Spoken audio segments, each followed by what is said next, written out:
So Barry, you've told us about your ministry as well as a bit about yourself. Give us an overview of the training you'll be providing here through our audio learning. Sure, Dave. We're pretty much going to cover the same topics we cover when we train pastors and leaders in the mission field. And our manual, we have a manual. It's called Management for Church Leaders, and it's broken down into 3 sections.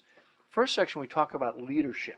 And there are 4 chapters having to do with leadership because the foundation for running any organization is leadership. Indeed. And those 4 chapters, we talk about ministry leadership, being a biblical leader, what your leadership style is, and finally, the importance of developing other leaders to assist you as you lead an organization. So section 1 is about leadership. Very Correct. good. Section 2 is about managing people. And that's because the greatest resource a leader has in the church is people. We don't often think that, but that is very true. Right. And of course, that's secondary to the power of prayer. Indeed. Prayer is our number 1 resource. But Okay. people are the greatest resource we have, and all ministry is accomplished through people. So we need to provide some training to help people do a better job of managing all the people they have in their ministry. So what chapters do you have under the section 2? Under managing people, we lay a foundation talking about spiritual gifts, Okay. because the Bible says that all believers are given spiritual gifts, and these are to be used to build up the body. So we want people to use their giftedness in their role in the church. Okay. Then we talk about managing people and some principles of how you manage people that are helpful to a leader to understand and to know. The 3rd chapter, we talk about conflict and how to manage conflict. Oh, there is conflict in every situation. Because whenever you have people, there's conflict. Yeah. Right. So it's important to give that kind of teaching and provide a biblical way to respond to that. Okay. And that's what we do. And then the last chapter is on making disciples. Ah. Because the purpose of the church is to make disciples. The Great Commission. It's not to make church members. It's not to do other things, but it's to make disciples of Jesus Christ.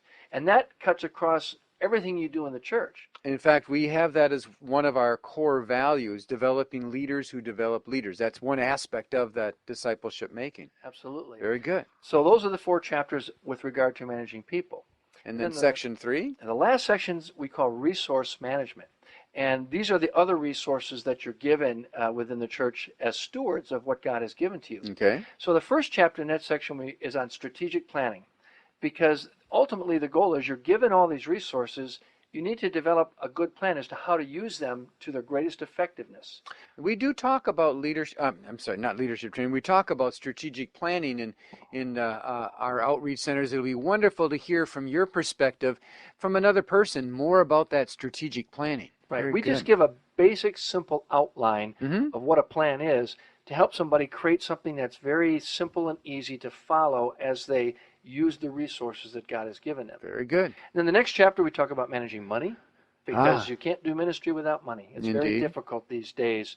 And so there's some principles we teach about managing money that the Bible talks about. Okay. Then the next chapter we talk about managing time, because time is one of those resources that you only have so much. And you have to be careful not to waste the time that God has given you. And then the last chapter is on managing information.